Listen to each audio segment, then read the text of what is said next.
What's up mga idol?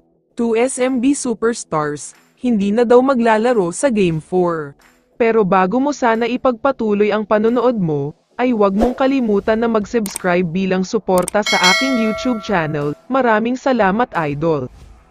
Isang nakakagulat na balita na naman ang inilabas ng Magnolia Hotshots, dahil kahit ongoing pa ang semifinals sa pagitan ng TNT kontra Rain or Shine at Hinebra kontra SMB, pinangalanan na nila ang import nila next conference. Ito nga ay ang former naturalized player ng Korea at former player na din ng Magnolia na si Ricardo Ratliff. Umaasa si Coach Chito Victalero na sana ay siya na daw ang permanent import nila para sa Commissioner's Cup. Sobrang hirap daw kasi ng papalit-palit ng import. 4 na beses silang nagpalit ng import ngayong Governor's Cup, kaya naman nahirapan sila ng husto sa chemistry. At nagresulta ito sa pagkalaglag sa do or die game kontra Rain or Shine.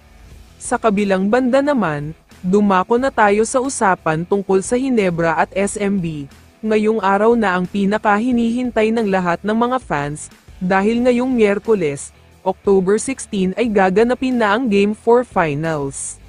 Alam kong sang-ayon ang lahat sa sasabihin ko, na dapat ay 3-0 na ngayon in favor of Hinebra. Pero medyo swerte ang SMB sa Game 2 noon, kaya naman naging 2-1 pa, pero mukhang yun na ang huling panalo ng SMB. Ayon kasi sa mga kumakalat na post sa social media, pagod na pagod daw ang nararamdaman ni Fajardo ngayon, nagsimula daw ito sa matinding bakbakan nila kontra sa Converge sa quarterfinals, kaya hirap siya ngayon sa Hinebra.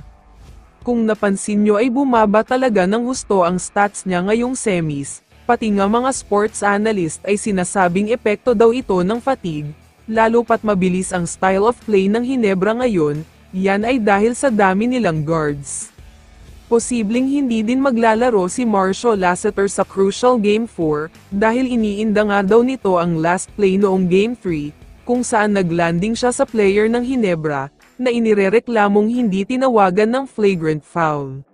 Kung mawawala ang dalawa sa mga superstar nila, mukhang sobrang liliit ang chance nila na manalo pa sa crucial Game 4, sa kanila kasi umiikot ang takbo ng play nila, kaya kapag nawala sila ay malaking problema talaga ito.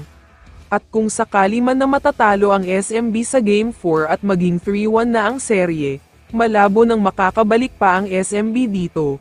Alam naman natin ang isang Justin Brownlee, hindi niya hahayaan na matatalo pa siya dito. Kaya naman kung ikaw ang tatanungin idol, ano ang masasabi mo sa balitang ito? I-comment mo naman ang sagot mo sa tanong na ito. So dito na nagtatapos ang video na ito. Maraming salamat sa pagsuporta at panonood mga idol. Ingat at bye-bye.